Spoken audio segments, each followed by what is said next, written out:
DGISPR نے آج ایک اہم پریس کانفرنس کی جس میں انہوں نے دنیا کے سامنے بھارت کی ریاستی دہشت گردی کے ثبوت رکھے. انہوں نے کہا کہ بھارت پاکستان میں دہشت گرد گروپس کو آپریٹ کرا اور اس حوالے سے انہوں نے میڈیا کے سامنے ثبوت بھی پیش کیے. اس پر انٹرنیشنلی کیا ریاکشن سامنے آتا ہے؟ ایک طرف بھارت ہے جو جھوٹا پروپیگنڈا مسلسل کیا جا رہا ہے پاکستان کے خلاف کہ پاکستان نے پہلگام میں یہ کیا اور اس کے پاس کوئی ثبوت نہیں. بھارت نے اپنی جو ڈپلومیسی ہے وہاں تک پہنچائی ہے اور پاکستان کے خلاف ایک محاذ کھڑا ضرور کرنے کی کوشش کی. وہاں کی فوج کلینڈسٹائن آپریشن کر رہی ہے پاکستان. یہ جو کچھ کیا جا رہا ہے اس کا پول تو کھولنا چاہیے. بھارت میں اس وقت جو بلڈ اپ ہے نا، جو دہشت گرد تھے وہ جنگل سے نکلے، وہاں پہ انہوں نے ٹیررسٹ ایکٹیویٹی کی اور اس کے بعد وہ دوبارہ جنگل میں چلا گیا. ان کی فورسز یہ کہہ رہی ہیں 4 دفعہ ہم انہیں دیکھ چکے ہیں، وہ کھانا اور سپلائیز لینے وہ باہر نکلے 4 ڈفرنٹ پوائنٹس کے اوپر، جو آپ اگر میپ کے اوپر دیکھیں تو وہ it is almost 500 kilometres apart, جو ڈفرنٹ جگہوں پہ انہوں نے 4 جگہ پہ ان کو دیکھ لیا. السلام علیکم، آپ دیکھ رہے ہیں تھرڈ امپائر. میں ہوں عثمان نعمان. DGISPR نے آج ایک اہم پریس کانفرنس کی جس میں انہوں نے دنیا کے سامنے بھارت کی ریاستی دہشت گردی کے ثبوت رکھے. انہوں نے یہ کہا کہ بھارت پاکستان میں دہشت گرد گروپس کو آپریٹ کرا اور اس حوالے سے انہوں نے میڈیا کے سامنے ثبوت بھی پیش کیے. اب دیکھنا یہ ہے کہ یہ جو ثبوت ہیں اس پر انٹرنیشنلی کیا ریاکشن سامنے آتا ہے. حبیب صاحب، آپ کیا سمجھتے ہیں یہ کتنا ضروری تھا اور کتنا امپورٹنٹ ہے جس طرح آج DGISPR نے پریس کانفرنس کی اور جو ثبوت انہوں نے رکھے کہ بھارت، پہلے تو ہم کہتے تھے کہ پاکستان میں دہشت گردی کی کارروائیوں میں ملوث ہے، لیکن اب انہوں نے یہ بتایا کہ بھارت کے حاضر سروس فوجی افسران بھی اس میں ملوث ہیں. عظما، اس وقت جو پاک بھارت کشیدگی ہے یہ دراصل وار آف نیریٹیوز میں بدلتی جا رہی ہے. ایک طرف بھارت ہے جو جھوٹا پروپیگنڈا مسلسل کیا جا رہا ہے پاکستان کے خلاف کہ پاکستان نے پہلگام میں یہ کیا اور اس کے پاس کوئی ثبوت نہیں ہے. اور اس سے پہلے کی اسی طرح کی بے سروپا جن کارروائیوں کے بارے میں خود انہیں نہیں پتا وہ بھی پاکستان کے کھاتے میں ڈال کے ایک نیریٹو بنایا جا رہا ہے اور پوری دنیا کو اپروچ کر رہا ہے بھارت. اور اب تک اگر میں دیکھوں، میں صرف خبروں کا اندازہ کروں تو تقریباً 100 سے زیادہ ملکوں تک بھارت پہنچا ہے. اور بھارت نے اپنی جو ڈپلومیسی ہے وہاں تک پہنچائی ہے اور پاکستان کے خلاف ایک محاذ بنایا نہیں تو کھڑا ضرور کرنے کی کوشش کی. اب یہ جو وار آف نیریٹو ہے ایک جھوٹ پر مبنی، تو اس کا جواب بہترین طریقہ یہی ہو سکتا ہے کہ سچ سے دیا جائے.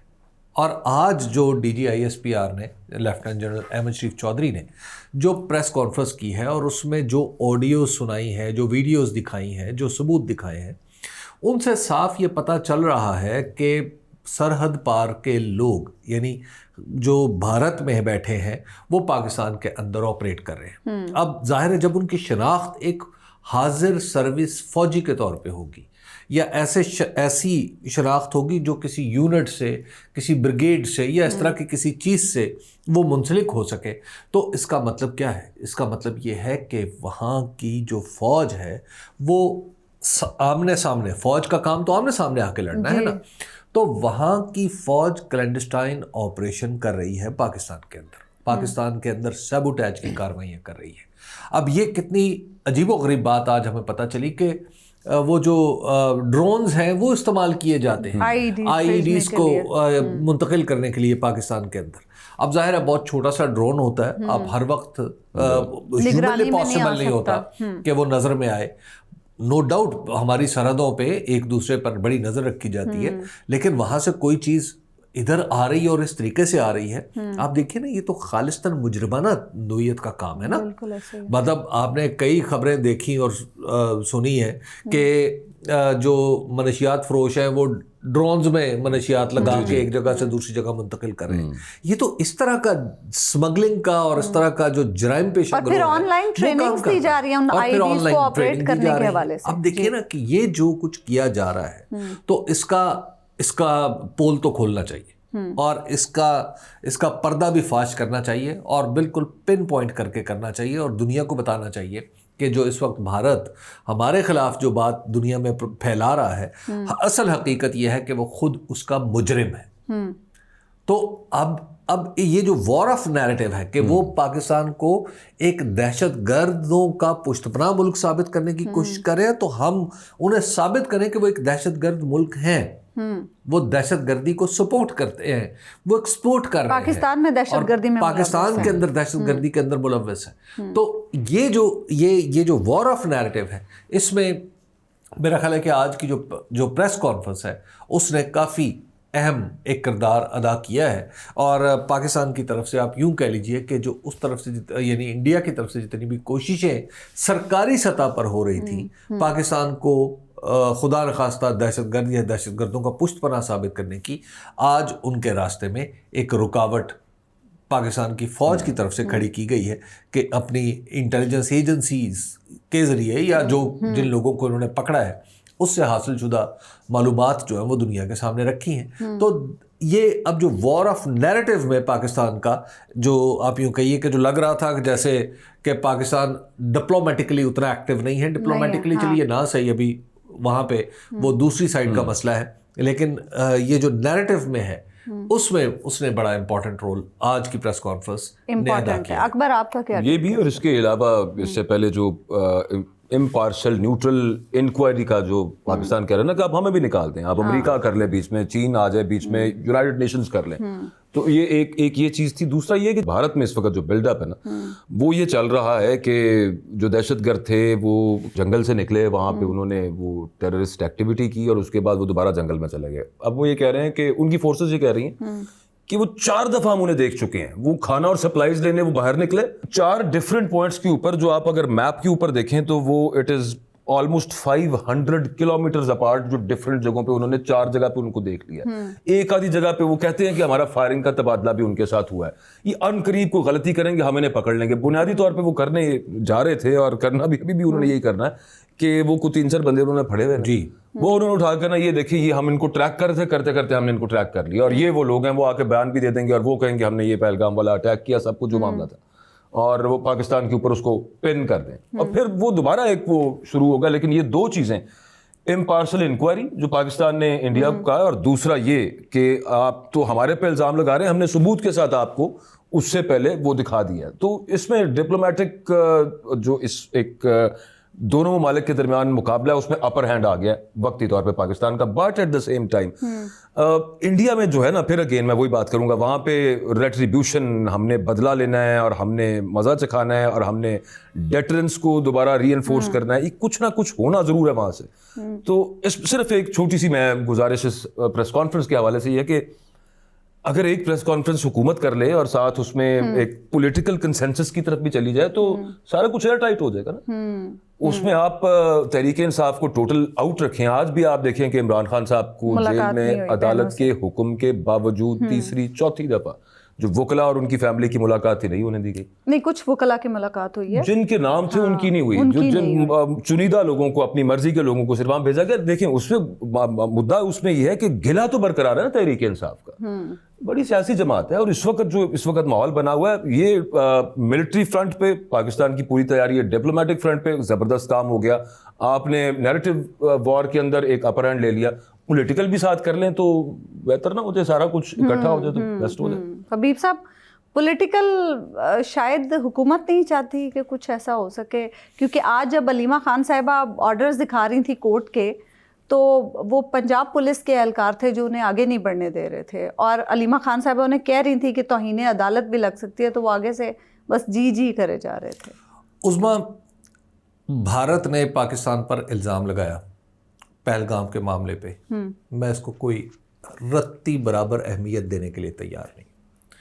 بھارت نے G20 کے سفیروں کو بلا کے کہا کہ پاکستان نے انڈیا کے اندر دہشت گردی کی ہے, میں اس کو رتی برابر اہمیت دینے کے لیے تیار نہیں. اچھا, بھارت نے انڈس واٹر ٹریٹی کو ہولڈ ان ابیس کر لیا, میں اس کو بھی یہ امپورٹنٹ ہے لیکن میں اس کو کچھ زیادہ امپورٹنس نہیں سمجھتا, کیونکہ ہمیں دشمن سے یہ توقع رکھنی چاہیے کہ وہ کسی بھی وقت معاہدہ کبھی توڑ دے گا, کبھی اس کی غلط تشریح کرے گا.